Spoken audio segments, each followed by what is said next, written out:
Puji nama Tuhan, salam sejahtera bagi kita semua, Bapak Ibu keluarga besar GPDI LSD Magelang. Rise up, bangkit, bergerak, berdampak. Mari kita menjadi orang-orang di tahun baru ini untuk semakin bangkit, bergerak, dan berdampak melalui kebenaran firman Tuhan yang akan terus kita pelajari. Kita mau bertumbuh dan semakin kuat di dalam Tuhan. Hari ini kita akan sama-sama kembali belajar firman Tuhan dalam bacaan kita Kejadian pasal 3 ayat 1 sampai ayat 6. Adapun ular ialah yang paling cerdik dari segala binatang di darat yang dijadikan oleh Tuhan Allah. Ular itu berkata kepada perempuan itu, "Tentulah Allah berfirman, semua pohon dalam taman ini jangan kamu makan buahnya, bukan?" Lalu saut perempuan itu kepada ular itu, "Buah pohon-pohonan dalam taman ini boleh kami makan, tetapi tentang buah pohon yang ada di tengah-tengah taman, Allah berfirman, jangan kamu makan ataupun raba buah itu, nanti kamu mati." Tetapi ular itu berkata kepada perempuan itu, "Sekali-kali kamu tidak akan mati. Tetapi Allah mengetahui bahwa pada waktu kamu memakannya, matamu akan terbuka dan kamu akan menjadi seperti Allah, tahu tentang yang baik dan yang jahat." Perempuan itu melihat bahwa buah pohon itu baik untuk dimakan dan sedap kelihatannya. Lagi pula pohon itu menarik hati karena memberi pengertian.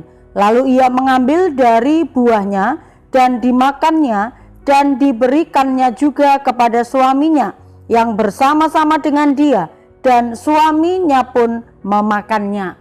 Puji Tuhan, saya memberikan tema hari ini yaitu tergoda. Observasi tokoh-tokoh yang ada di dalam perikop pasal yang ketiga ini, ada Hawa, ada Adam, ada ular. Dan peristiwa ini terjadi ada di Taman Eden. Di situ dituliskan di hari yang sejuk, kemungkinan itu adalah di pagi hari. Ular menggoda Hawa untuk makan buah pengetahuan baik dan jahat. Mari kita sama-sama menginterpretasi dalam bacaan kita hari ini. Allah menempatkan manusia di tengah-tengah Taman Eden. Ini adalah merupakan rancangan besar yang Tuhan sudah kerjakan. Ketika manusia diciptakan pada hari yang ke-6, lalu Tuhan menempatkan di tengah-tengah Taman Eden ini dan supaya mereka mengalami pemeliharaan Tuhan. Mengapa? Karena semua yang dibutuhkan manusia, semua yang dibutuhkan oleh Adam dan Hawa tersedia di Taman Eden. Terbukti apa? Bahwa Allah berfirman kepada manusia pertama itu, yaitu semua boleh dinikmati, semua boleh dimakan, karena Tuhan menyediakan baik tumbuhan berbiji maupun tidak berbiji untuk menjadi makanan mereka. Tentu saja ini adalah merupakan bukti pemeliharaan daripada Tuhan. Dan yang terpenting adalah Tuhan berfirman kepada manusia pada waktu itu adalah supaya mereka taat mendengar apa yang difirmankan oleh Allah. Karena kalau dari segi kebutuhan semua dipenuhi, disediakan oleh Allah, tetapi hanya satu yang difirmankan Allah yang dilarang, yang tidak diperbolehkan, yaitu adalah pohon yang ada di tengah-tengah taman, yaitu pohon pengetahuan yang baik dan yang jahat. Dikatakan firman Tuhan, meraba pun itu tidak diperbolehkan karena nanti akan mati.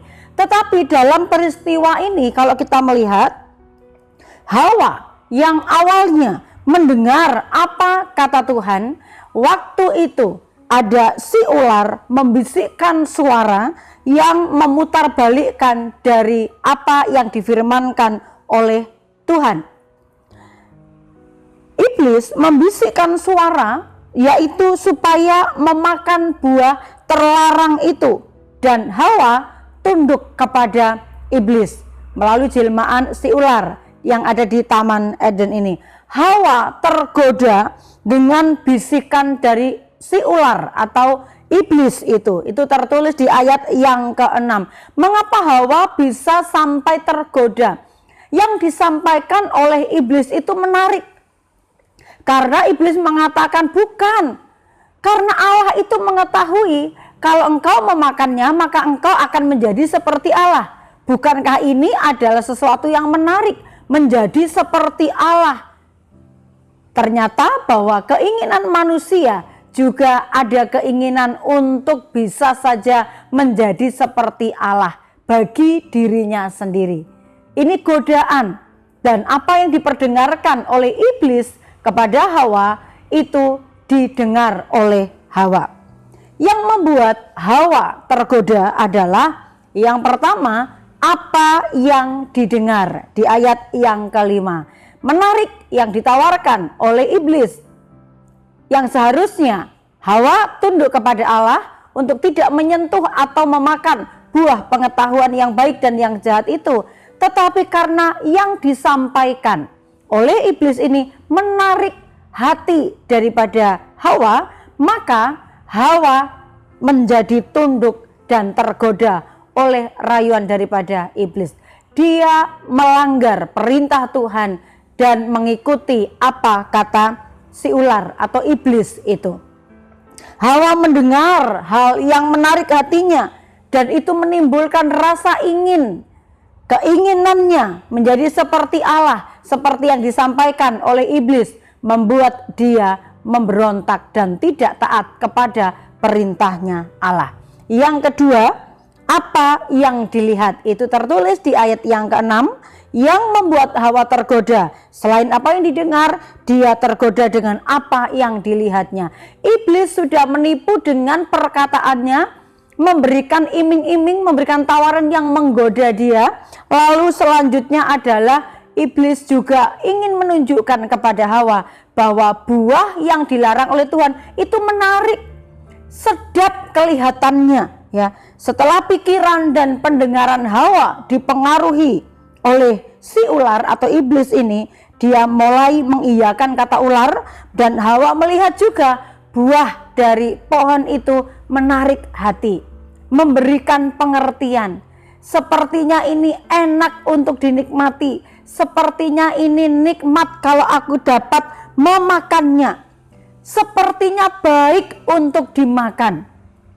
Berarti apa yang menjadi pemikiran daripada Hawa, seolah-olah Tuhan itu salah, seolah-olah yang difirmankan Tuhan itu karena tidak sesuai dengan keinginannya, karena Hawa sudah mulai tertarik dengan melihatnya bahwa buah itu menarik hati, dan karena dia tertarik dari apa yang dilihat, dia akhirnya menjadi mengabaikan apa yang difirmankan oleh Tuhan. Apa yang menggoda kita di hari-hari ini, Bapak Ibu? Apa yang diperdengarkan oleh dunia atau apa yang diperlihatkan oleh dunia? Dan ini dapat membuat manusia juga jatuh di dalam dosa. Saat ini iblis tidak tampil dengan cara-cara yang menyeramkan, tetapi justru juga dengan tampilan-tampilan yang menarik dari dunia ini. Melalui apa yang kita dengar, melalui apa yang kita lihat, apa yang menggoda kita, bahkan menyita perhatian kita sampai kita tidak memperhatikan lagi apa kata Tuhan. Mari kita belajar, sama seperti Yesus pada waktu ada di atas muka bumi, dia dicobai oleh iblis. Apa yang diperlihatkan kepada Yesus, yang dibisikkan iblis kepada Yesus, ya, suara iblis yang menipu, seolah-olah apa yang ada di dunia ini miliknya, sehingga dia menawarkan kepada Yesus supaya Yesus mendengar perkataannya dan mengikuti apa katanya.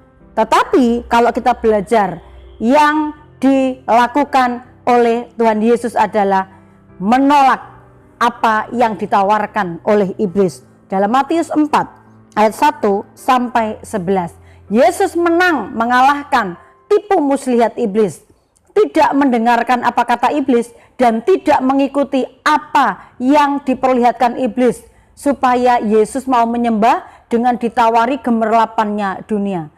Iblis seolah-olah membuat kalimat bahwa dunia itu miliknya, padahal bahwa Yesus adalah pemilik dari segala alam semesta.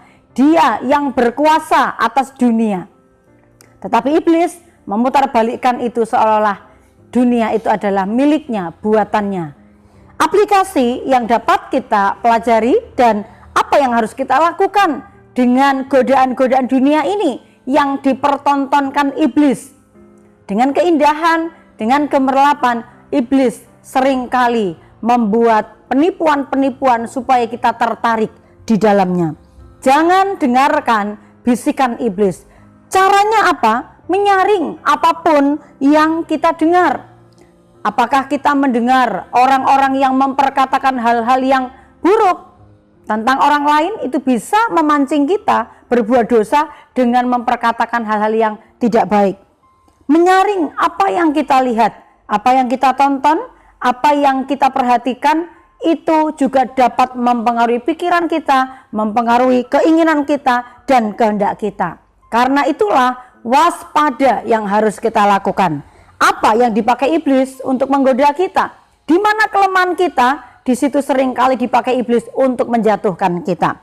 Efesus 6 ayat 11, kenakanlah seluruh perlengkapan senjata Allah supaya kamu dapat bertahan melawan tipu muslihat iblis.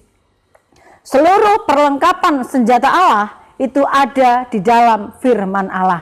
Kalau kita dipenuhi dengan firman, maka kita percaya kita dapat mengalahkan tipu muslihat iblis. Senjata kita adalah tunduk saja kepada Allah melalui firman-Nya, maka iblis akan lari daripada kita. Yakobus 4 ayat yang ke-7 dengan jelas di sana dikatakan, karena itu tunduklah kepada Allah dan lawanlah iblis, maka ia akan lari daripadamu.